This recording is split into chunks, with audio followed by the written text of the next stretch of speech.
All right, I'm scared. I'm scared about the direction in which we're headed. Let me welcome from trendsresearch.com, great prognosticator of where things like this healthcare bill and other rampant government misdoings, where it's going to lead us as a nation. Gerald Celente joins us here on News Talk 97.3 Cairo FM. Hey, Gerald, great to talk to you again. Hey, Dory, thanks for having me back. Man, I tell you, I had one of the Democratic fence-sitting congressmen, Adam Smith, on in the 1 o'clock hour, and he says that he's now a yes vote, and it looks like momentum's building for this health care reform bill. Where do you think this is leading us? Oh, it's going to work perfectly, just like everything else. Yeah, that's right. Great job they've done with education, huh? I remember back in the Reagan years, they came out with a big nation at risk study, and they hired a education czar, and he didn't fix it, so they made him a drug czar. Oh, the drug war. Oh, they're doing a great job with that one. Oh, and then there's the two wars that they're fighting. Always the same story: more men, more money, more time.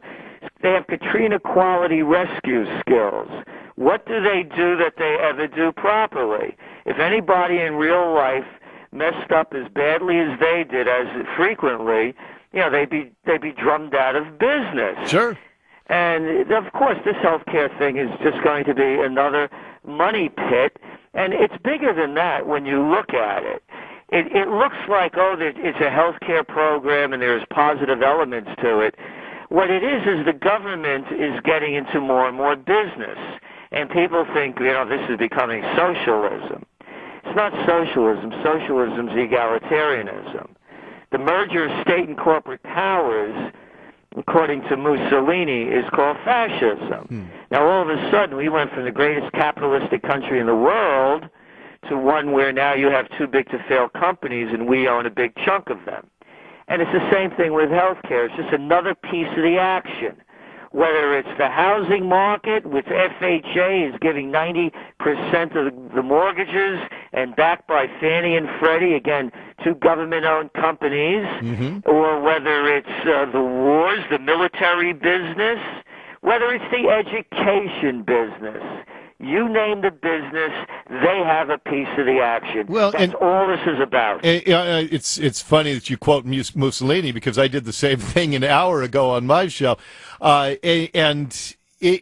Government has a role in elements that do not have a profit motive. I mean, government is necessary for our common defense. It's necessary for roads, for infrastructure, things that have no profit motive. When government gets involved in something that is a competitive enterprise, I cannot cite, and I don't believe anybody can cite, one instance where it has gotten better once government has gotten involved. Exactly. And again, you look across the board.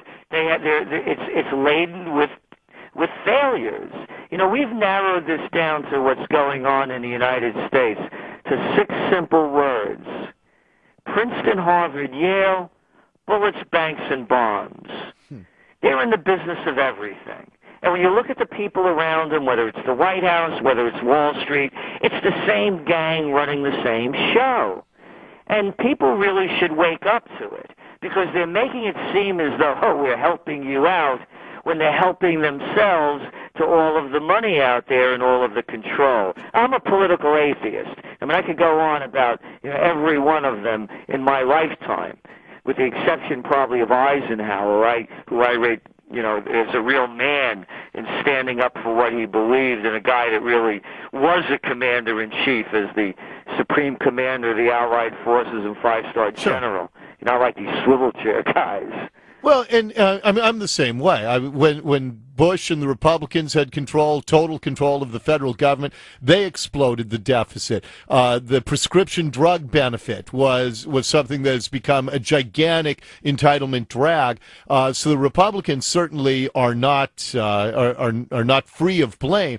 And so where are we going? Because I know you called the Tea Party movement. You foresaw that. Where are we going when the people feel like the government and the two major parties have gotten so completely out of touch with our values and our vision of what this country should be? The Tea Party, when we called it we called tax revolts in 2007 that they would begin. We said that when Bush was president. Yeah. and we call it the coalition of the cash-strapped. And it's going to continue to escalate. Right now it's being hijacked by, a few people and turning it into a right-wing movement. It's really not. It's much broader than that. And we see in 2012 the emergence of a third-party movement.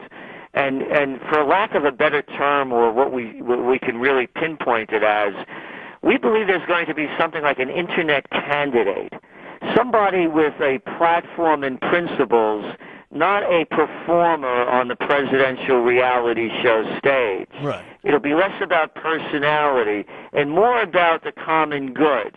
And the nation is ready for it. We're not gloom and doomers here, although we're forecasting some very difficult economic times ahead. We're only in about the third inning of the greatest recession, which is going to turn into what we believe the greatest depression. So people are going to be desperate for change, real change, and the people have to be a part of it. And that's the big difference with the internet candidate. But how, Gerald, is that going to manifest itself when, as you've stated, when government and corporate America have coalesced into this, absurd power bond?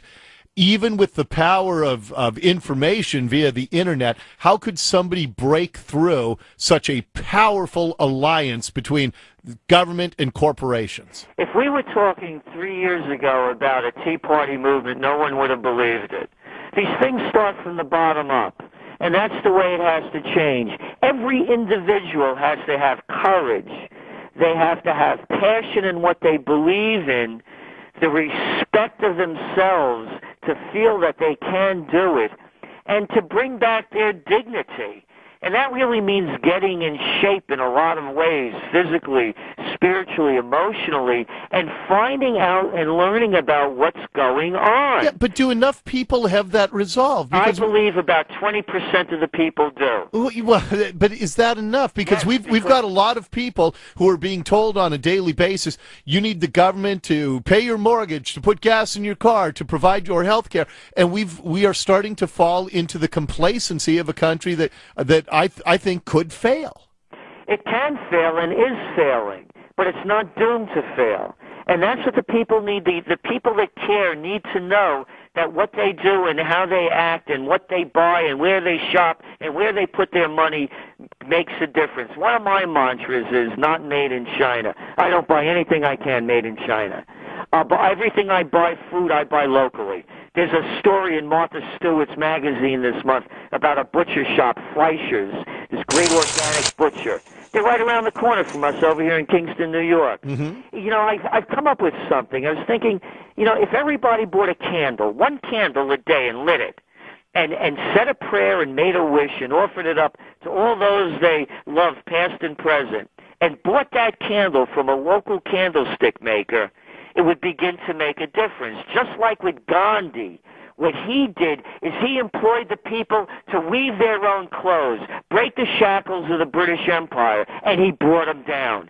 We bring manufacturing, we bring local, we bring mom-and-pop businesses back. This country goes in a different direction. It's not a fait accompli that, we have to be ruled by the too big. But you think with your, and we've only got about 30 seconds here, you think with your forecasting that you're doing that we're going to have to hit much more of a bottom than where we are right now for people to start to coalesce that resolve? It's happening, yes. One of my sayings, you may have heard it before, is a Bronx guy. When people lose everything and they have nothing left to lose, they lose it.